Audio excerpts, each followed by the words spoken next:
کوئی بھی ہمارے بھارت کی سرزمین پر آ کر باہر سے کسی بھی اس ملک میں بسنے والے لوگوں کی جان کو نہیں لے سکتا ہے، اور ہم دیکھ رہے ہیں کہ پچھلے برسوں سے پاکستان سے دہشت گرد ہمارے وطن عزیز میں آ کر معصوم لوگوں کی جانیں لیتے ہیں۔ میرے عزیز دوستوں اور بزرگوں، یہ ایسا مسئلہ ہے کہ ہم موجودہ حکومت کے ساتھ کھڑے ہیں، اور ہم امید کرتے ہیں کہ بھارت کے وزیر اعظم جو پاکستان سے دہشت گرد آئے اور جنہوں نے یہاں پر آ کر ہمارے 26 لوگوں کا قتل کیا، نریندر مودی ان ظالموں کے خلاف ایکشن لیں گے، اور جنہوں نے اپنی جانوں کو کھویا ہے ان پریوار کے لوگوں سے وہ انصاف کریں گے۔ ہم امید کرتے ہیں کہ ایک ٹھوس اقدام کیا جائے گا تاکہ پاکستان دوبارہ بھارت میں کسی بھی ایک بھارت کے ناگرک کو مارنے کی کوشش نہیں کرے گا۔ ہم اس معاملے میں پوری طریقے سے جو حکومت اقدام یا فیصلہ کرے گی ہم اس کی تائید کرتے ہیں، اور ہم اس سرزمین میں کھڑے ہو کر پاکستان کے وہ ISI کے عاصم منیر کو کہنا چاہیں گے جو اپنی تقریر میں ایک بکواس اناپ شناپ باتیں بکے ہیں۔ ہم عاصم منیر کو کہنا چاہیں گے کہ سن 47 میں ہم نے فیصلہ لے لیا کہ ہم بھارت کو چھوڑ کر نہیں جائیں گے۔ ہم نے جناح کے پیغام کو ٹھکرایا۔ بھارت ہی ہماری سرزمین تھی، بھارت ہی ہماری سرزمین ہے، اور انشاءاللہ بھارت ہی ہماری سرزمین رہے گا۔ اور ہم وہ لوگ جو آج پاکستان میں بیٹھ کر بکواس بک رہے ہیں، ہم ان سے کہنا چاہیں گے کہ تم اسلام کو جانتے نہیں ہو، تم اسلام کی تعلیمات سے محروم ہو، تم قرآن کے اس انقلابی پیغام کو بھلا دیے، تم نے رسول اللہ صلی اللہ علیہ وسلم کی سنت کو بھلا دیے، تم ایسے ملک میں بیٹھ کر جہاں پر اندرونی طور پر کسی کو مہاجر کہا جاتا ہے، کسی کو پٹھان کے نام سے پکارا جاتا ہے، تمہارے ملک میں اتنی غریبی ہے کہ غریبی کی وجہ سے لوگ آج وہاں پر پریشان ہیں۔ افغانستان سے تمہارا جھگڑا، ایران کی بارڈر پر تمہارا جھگڑا ہے، آج پاکستان میں بیٹھ کر لوگ اس طرح کی اناپ شناپ بکواس بکتے ہیں۔ پاکستان ایک فیلڈ نیشن ہے، اور یاد رکھیے یہ طاقتیں کبھی بھی بھارت کو سکون سے رہنے نہیں دیں گی۔ آج وقت ہے کہ ہم ان کو ایک مؤثر جواب دیں تاکہ ہمیشہ کے لیے یہ دہشت گردی کا یہ زہر ہمیشہ کے لیے ختم ہو کر رہ جائے۔ بنگلہ دیش میں بھی کوئی ایک صاحب اناپ شناپ بک رہے ہیں کہ نارتھ ایسٹ میں ایسا کر دیں گے۔ میں ان سے بھی کہوں گا کہ بھائی صاحب، جو ملک آپ کو ملا ہے وہ ہماری وجہ سے ملا ہے، اپنے ملک میں آرام سے رہو۔ یاد رکھو، جب بھارت پر اگر کوئی انگلی اٹھاتا ہے تو ہم اپنے تمام اختلافات کو بھول کر ایک سیسا پلا ہوئی دیوار کی طرح کھڑے ہو جاتے ہیں۔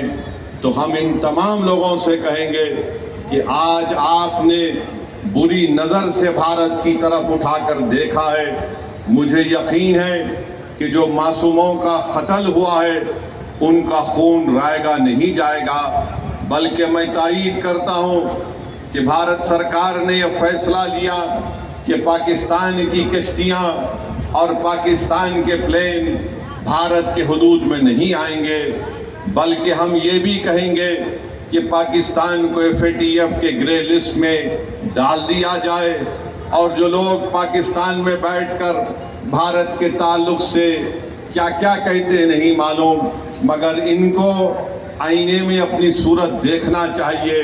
تم کون سا میزائل ٹیسٹ کرتے ٹیسٹ کر لو، یاد رکھو مگر بھارت تمہارے سے طاقتور ہے اور ہمیشہ رہے گا انشاءاللہ تعالی۔ میرے عزیز دوستوں اور بزرگوں، یہ عرض کرنا ضروری تھا، کیونکہ اگر ہم یہ سمجھیں گے کہ پہلگام میں اتر پردیش سے یا مہاراشٹرا سے یا بہار سے کوئی آدمی گیا اور اس کی موت ہو گئی تو ہم خاموش بیٹھ جائیں گے، بلکہ میں تو یہ دیکھ رہا ہوں کہ پہلگام کا یہ واقعہ بھارت کے ہر غریب کو، ہر دولت مند کو، ہر پڑھے لکھے کو، ہر کسان کو جھنجھوڑ کے رکھ دیا ہے۔ اب ہم امید کرتے ہیں کہ ہماری حکومت ایک مؤثر اقدام ان پر کرے گی، جیسا کہ ماضی میں سرجیکل سٹرائک اور بالا کوٹ بھی ہوا تھا، اور جو بین الاقوامی ملکیں بھارت سے کہہ رہی ہیں کہ پاکستان سے بات کر لو، ارے پھر یوکرین اور رشیا میں کیا ہوا؟ تم نے کیا کیا وہاں پر؟ میرے عزیز دوستوں اور بزرگوں، یہ حساس مسئلہ ہے اور اس مسئلے کے اوپر ہم کو ایک ہو کر کھڑے ہونا ہے۔ یہ ضروری ہے کہ ہم تمام لوگ ایسے وقت پر اپنے اتحاد کو مضبوط رکھیں، اور جو لوگ اس دہشت گردانہ حملے کے باوجود بھی ہندو مسلم کی باتیں کر رہے ہیں، میں ان سے کہوں گا کہ احمقوں کی دنیا میں بسنے والوں، تم بھارت کو کمزور کرنے کا کام کر رہے ہو۔ اگر آج ہمارے وطن میں اس بڑے دہشت گرد حملے کے بعد بھی اگر تم ہندو مسلم کرو گے تو پھر یاد رکھو ISI اور پاکستان میں بیٹھے ہوئے دہشت گرد، وہ ان کے چہروں پر خوشیاں ہوں گی، تو آپ ہم سے بھی ان سے بھی کہیں گے کہ تم کو جو کچھ اناپ شناپ بکنا ہے تھوڑے دن خاموش بیٹھ جاؤ، تاکہ ہم ایک مؤثر جواب دے سکیں، تاکہ ہمیشہ کے لیے اس دیش میں دہشت گردی کا خاتمہ ہو سکے۔ میرے عزیز دوستوں اور بزرگوں، اب بات ملک کے اندر کی جو میں کر رہا ہوں وہ اس وقت قانون کے خلاف ہے۔ آپ جانتے ہیں کہ جب پارلیمنٹ میں اس بل کو لایا گیا، ہم تمام نے اس بل کی مخالفت کی، پھر اس بل کو قانون بننے سے پہلے پارلیمنٹ کی کمیٹی کے پاس بھیجایا گیا۔ ہم تمام نے کمیٹی میں جتنی میٹنگز ہوئی ان تمام میٹنگ میں اس بات کو بتایا کہ یہ قانون بھارت کے سنویدھان اور آئین کے خلاف ہے، یہ قانون بھارت کے سنویدھان کی دفعہ 14، 15، 25 اور 26 اور 29 کی مخالفت کرتا ہے، اور کوئی بھی حکومت سنویدھان کے فنڈامنٹل رائٹس کے خلاف جا کر ایسا قانون نہیں بنا سکتی ہے۔ یہ قانون جو بنایا گیا ہے، یہ قانون کیا ہے؟ یہ قانون یہ کہتا ہے کہ بہار کے وقف بورڈ میں اب مسلمان ہی صرف ممبر نہیں رہیں گے، اس میں غیر مسلم کو بھی ممبر بنایا جائے گا۔ قانون یہ کہتا ہے کہ بہار کے وقف بورڈ میں کم سے کم 2 غیر مسلم کو ممبر بنایا جائے گا، اور اس وقف بورڈ کا وہ چیئرمین بھی بن سکتا ہے، اور اکثریت میں بھی غیر مسلم اس میں نامزد کیے جائیں گے۔ اب آپ بتائیے کہ بہار میں 1950 کا ایک قانون ہے جو ہمارے ہندو بھائی بہن کے مندروں کے تعلق سے قانون بنایا گیا۔ وہ قانون یہ کہتا ہے کہ جتنے بہار میں ہندو دھرم کے مندریں ہوں گی یا اس کا ایڈمنسٹریٹو باڈی ہوگی، اس میں کوئی غیر ہندو کو ممبر نہیں بنایا جا سکتا۔ ہم نتیش کمار سے یہ پوچھنا چاہتے ہیں، چراغ پاسوان سے پوچھنا چاہتے ہیں، جب آپ کے پاس بہار میں قانون ہے کہ آپ کے مندر کے باڈیز میں کوئی غیر ہندو ممبر نہیں بن سکتا، تو کیسے بہار کے مسلمانوں کے وقف بورڈ میں کسی غیر مسلم کو آپ ممبر بنائیں گے؟ بہار میں بودھ گایا ہے، بودھ گایا میں وہاں پر صرف بودھ مذہب کے اور ہندو دھرم کے ماننے والے ممبر بن سکتے ہیں، تو پھر آپ بہار میں مسلمانوں کے وقف بورڈ میں کیسے آپ کسی غیر مسلم کو بنائیں گے؟ یہ قانون بنانا اور یہ کہنا کہ غیر مسلم مسلمانوں کے وقف بورڈ کو چلائے گا، یہ ہمارے بھارت کے سنویدھان کی دفعہ 26 کے خلاف ہے۔ میرے عزیز دوستوں اور بزرگوں، بات یہاں تک ختم نہیں ہوئی، اب قانون یہ بھی کہتا ہے کہ وہی مسلمان اپنی جائیداد کو اللہ کے لیے وقف کر سکتا ہے، وہی کر سکتا ہے جو 5 سال سے مسلمان۔ آپ بتائیے کون طے کرے گا بہار میں آ کر کہ کیا یہ 5 سال سے مسلمان ہے یا نہیں؟ کیا نتیش کمار سرٹیفکیٹ لکھ کر دیں گے ہم کو؟ کیا چراغ پاسوان سرٹیفکیٹ لکھ کر دیں گے کہ 5 سال سے مسلمان ہیں؟ کیا بھارت کے پردھان منتری لکھ کر دیں گے سرٹیفکیٹ یہ 5 سال سے مسلمان ہیں؟ میرے عزیز دوستوں اور بزرگوں، یہ کسی بھی دھرم میں اس طرح کا قانون نہیں ہے۔ جو کسی دھرم کا ہوتا ہے وہ اپنی آستھا کی بنیاد پر اپنے جس بھگوان یا اللہ کو مانتا ہے وہ اپنی پراپرٹی کو، جائیداد کو دے دیتا ہے، مگر مسلمانوں سے کہا جا رہا ہے کہ آپ کو 5 سال تک آپ کو یہ بتا رہا، آپ اس 5 سال تک جائیداد نہیں دے سکتے۔ کون آ کر فیصلہ کرے گا؟ اور اگر کوئی ایک مہیلا ہوگی، کوئی ہماری بیٹی ہوگی، بہن ہوگی، تو کون جا کر اس کو پوچھے گا؟ یہ اس طرح کا قانون بنایا گیا ہے کہ 5 سال تک آپ اپنی جائیداد کو نہیں دے سکیں گے جب تک کہ آپ یہ نہیں بتائیں گے کہ آپ اسلام پر عمل کر رہے ہیں۔ کیا میری داڑھی نریندر مودی سے بڑی ہے تو کیا میں مسلمان ہو گیا؟ کیا اگر کوئی ہماری بہن حجاب پہنی یا نہیں پہنی تو مسلمان ہوگی یا نہیں ہوگی؟ یہ غلط قانون بنایا گیا۔ تیسرا یہ قانون بنایا گیا، اس قانون میں یہ بنایا گیا کہ اگر جھگڑا گورنمنٹ کی جائیداد میں اور وقف کی جائیداد میں ہوگا تو بہار سرکار اپنے ایک عہدیدار کو نامزد کرے گی اور وہ عہدیدار یہ فیصلہ کرے گا کہ جائیداد سرکار کی ہے یا وقف کی ہے۔ اب آپ بتائیے، اگر سرکار کا افسر ہوگا وہ کبھی بھی وقف بورڈ کے حق میں فیصلہ نہیں کرے گا، وہ تو نتیش کمار اور چراغ پاسوان اور مودی کے حق میں فیصلہ کرے گا۔ وہ تو لکھ کر دے دے گا کہ یہ جائیداد گورنمنٹ کی ہے، بہار وقف کی نہیں ہے۔ اس کا اس میں بنایا گیا۔ ایک اور قانون بنایا گیا، اسی میں لکھا گیا کہ 6 مہینے کے اندر پورے جائیدادوں کو پورٹل پر ڈالنا پڑے گا۔ میں کرن رجیجو سے پوچھنا چاہتا ہوں، کہاں ہے تمہارا پورٹل؟ کدھر ہے تمہارا پورٹل جو تم نے شروع کر دیا 6 مہینے میں کرنا پڑے گا؟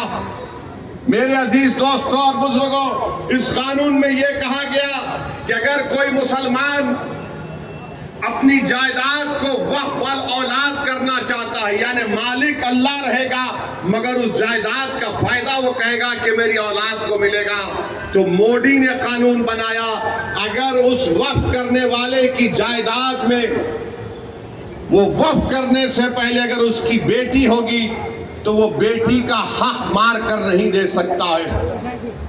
آپ بتائیے، ہندو دھرم میں یہ قانون ہے کہ جو کوئی بھی ہندو اپنے ول کے ذریعے وہ اپنی ایک پوری جائیداد کو اپنی ایک اولاد کو دے سکتا ہے، چاہے بیٹی ہو یا بیٹا ہو، یا ان کو چھوڑ کر وہ گاؤں میں اپنے کسی کو دے سکتا ہے۔ جب وہاں پر آپ وہ سہولت ہے تو پھر مسلمانوں کو یہ آپ کیوں کر رہے ہیں؟ میں اللہ کے نام پہ وقف کر رہا ہوں، اپنی اولاد کے نام پہ نہیں کر رہا ہوں۔ میں اللہ کو مالک بنا کر کہہ رہا ہوں کہ جائیداد کا فائدہ میری اولاد کو ملے گا۔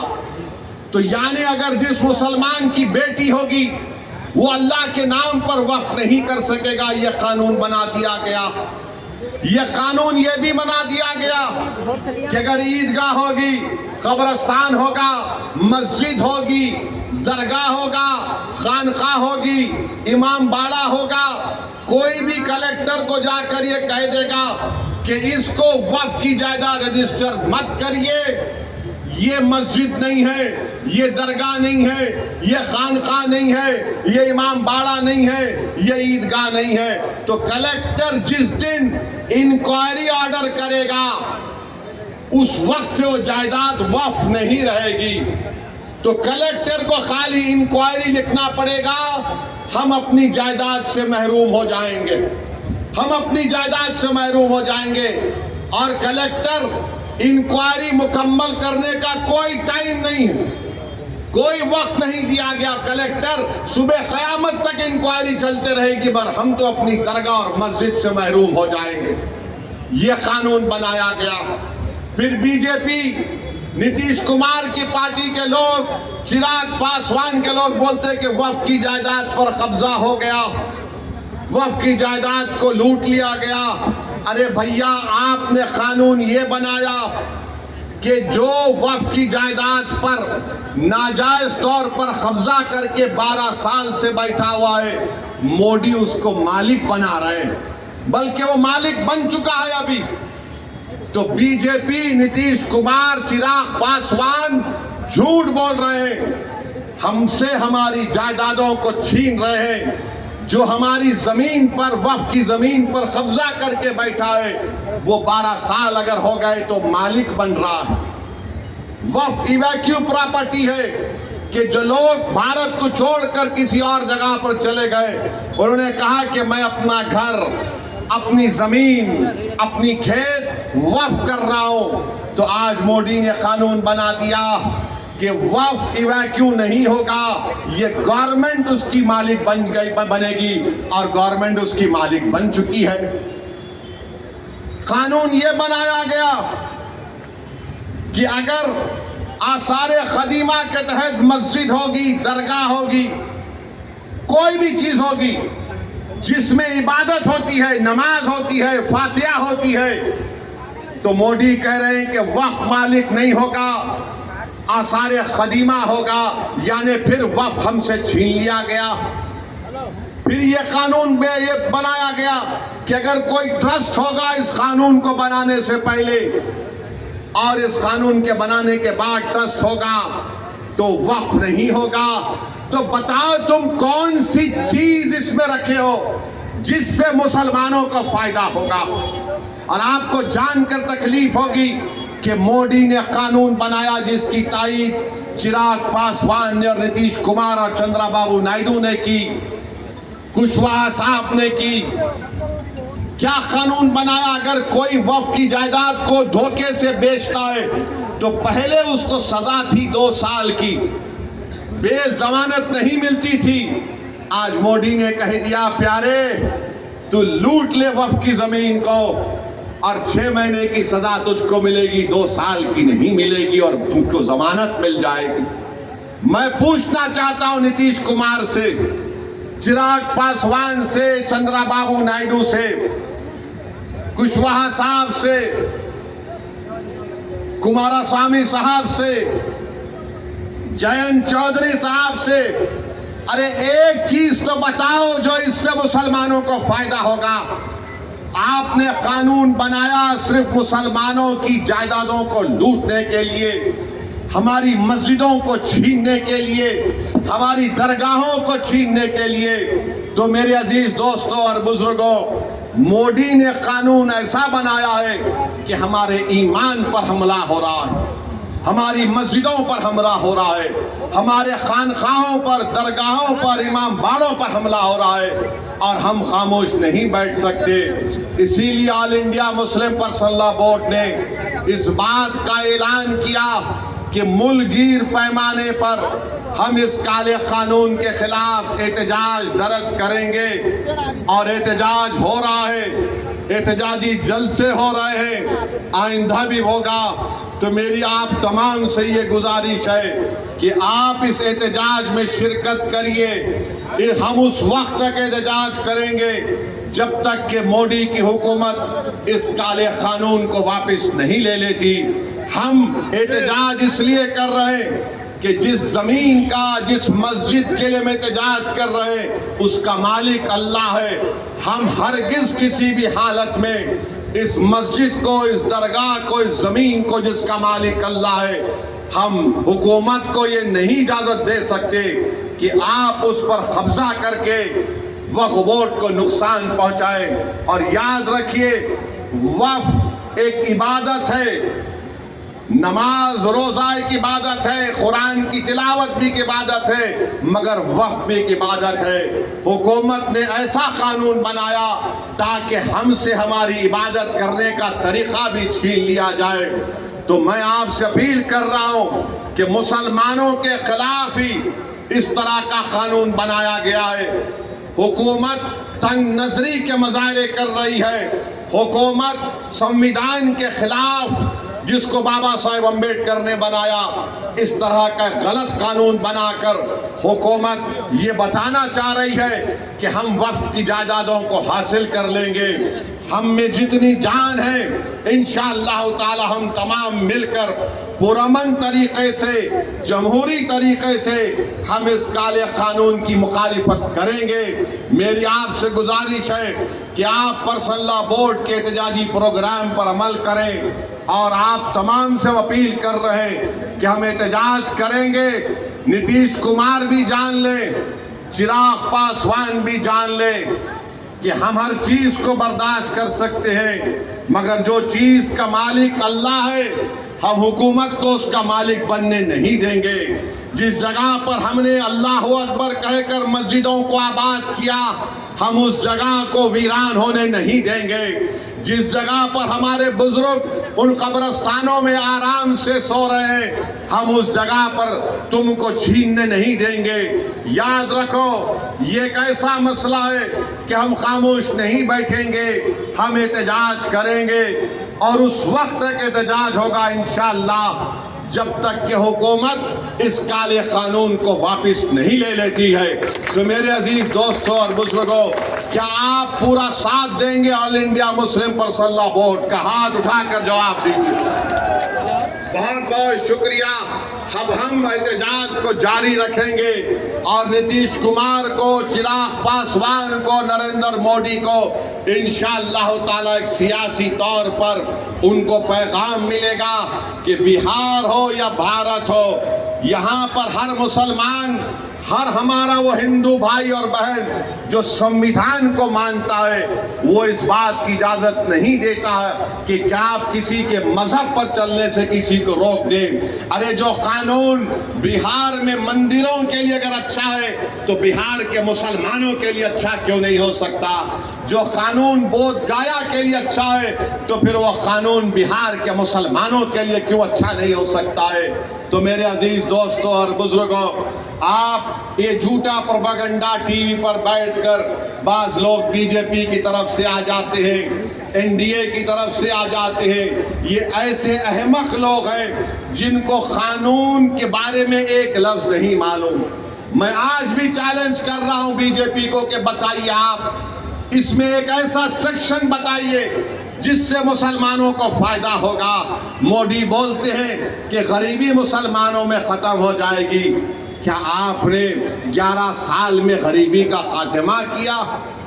کیا آپ نے 11 سال میں بھارت میں غریبی کا کوئی خاتمہ کیا؟ کچھ نہیں کیا۔ ارے یہ ہماری جائیداد ہے، اور یہ ٹی وی پر بیٹھ کر لوگ بولتے ہیں آپ کو کتنا فائدہ ہوا۔ ارے ہمارے کو فائدہ اتنا ہوا کہ اگر ہم یہاں سے نکل کر اس جلسے کے بعد اپنی ظہر کی نماز ادا کرنے جائیں گے، جب ہم اس زمین پر سجدہ کریں گے تو اللہ ہمارے گناہوں کو معاف کرتا ہے۔ جب ہم نماز پڑھتے ہیں تو اللہ ہمارے گناہوں کو معاف کرتا ہے۔ جب ہم حی علی الصلاۃ حی علی الفلاح کی صدائیں دیتے ہیں تو اللہ ہم پر رحمت کی نظروں سے دیکھتا ہے۔ تو یہ آپ ہم سے مت پوچھو کہ ہمارا کیا فائدہ ہے، ہمارا فائدہ مسجدوں کو آباد کرنے سے ہے۔ آپ کو لگتا ہے کہ پیسے تم کو کتنے ملے؟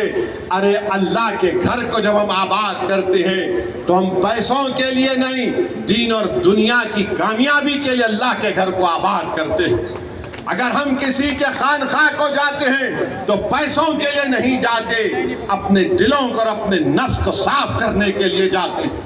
اگر ہم عیدگاہ کو جاتے ہیں تو پیسوں کے لیے نہیں جاتے، 30 دن کے روزے رکھنے کے بعد ہم اللہ کا شکر ادا کرنے کے لیے، عید کی نماز پڑھنے کے لیے عیدگاہ کو جاتے ہیں۔ اگر کوئی ہمارے شیعہ لوگ اپنے امام باڑوں میں ماتم کرتے ہیں تو اہل بیت کے اس قربانی کو یاد کر کے ماتم کرتے ہیں، اس میں پیسوں کے لیے نہیں، ان کی یاد منانے کے لیے جاتے ہیں۔ تو میرے عزیز دوستوں اور بزرگوں، آپ اور ہم کو مل کر متحدہ طور پر اتحاد کو مضبوط کرتے ہوئے اس کالے قانون کی مخالفت میں کھڑے ہونا ہے۔ اور میں نے اس امید پر بھارت کی پارلیمنٹ میں اس قانون کی کاپی کو پھاڑا، اس لیے پھاڑا کیونکہ گاندھی نے اس وقت کے سفید فام افریقہ میں قانون بنایا گیا تھا تو گاندھی نے بھی اس قانون کو پھاڑا تھا اور اس قانون کو جلایا تھا۔ یہ قانون کو ہم نہیں مانتے انشاءاللہ تعالی۔ ہم اس قانون کو اس لیے نہیں مانتے کیونکہ سنویدھان کے خلاف ہے۔ جو قانون اگر بنایا جائے گا جو بابا صاحب امبیڈکر کے سنویدھان اور آئین کے خلاف ہوگا تو وہ قانون نہیں ہوگا، وہ ظلم ہوگا۔ ظلم ہم پر کیا جا رہا ہے اس طرح کا ایک کالا قانون بنا کر۔ اور نتیش کمار، چراغ پاسوان اور جو سیکولر تو ہیں مگر منہ نہیں کھول رہے، ہم تمہاری خاموشی کو بھی یاد رکھیں گے۔ جو سیکولر تو ہیں مگر خود نہیں کہتے، اپنے چمچوں سے بلوانے لگاتے ہیں کہ تم بولو، اگر ہم بولیں گے تو ہم کو ادھر کا ووٹ نہیں ملے گا۔ تو ہم ان سے کہہ رہے ہیں یہ ادھر کا ووٹ ادھر کا ووٹ نہیں ہے۔ تم کو اگر بھارت سے محبت ہے، بھارت کے سنویدھان سے محبت ہے تو تم کو بولنا پڑے گا۔ تمہارے چمچوں کے بولنے سے کوئی فرق نہیں پڑتا۔ بولو، کھل کر بولو۔ یہ قانون مسلمانوں کی مسجدیں اور درگاہیں اور خانقاہیں چھیننے کے لیے بنایا گیا۔ میرے عزیز دوستوں اور بزرگوں، ہم امید کرتے ہیں کہ انشاءاللہ تعالی اللہ ہمارے اللہ اپنے فضل و کرم سے اس کالے قانون کو اللہ حکومت کے ذریعے واپس دلوائے گا۔ اور میرے عزیز دوستوں اور بزرگوں، میں آپ سے یہ بھی کہنا چاہ رہا ہوں کہ توصیف عالم صاحب آج الحمدللہ مجلس اتحاد المسلمین میں شامل ہو چکے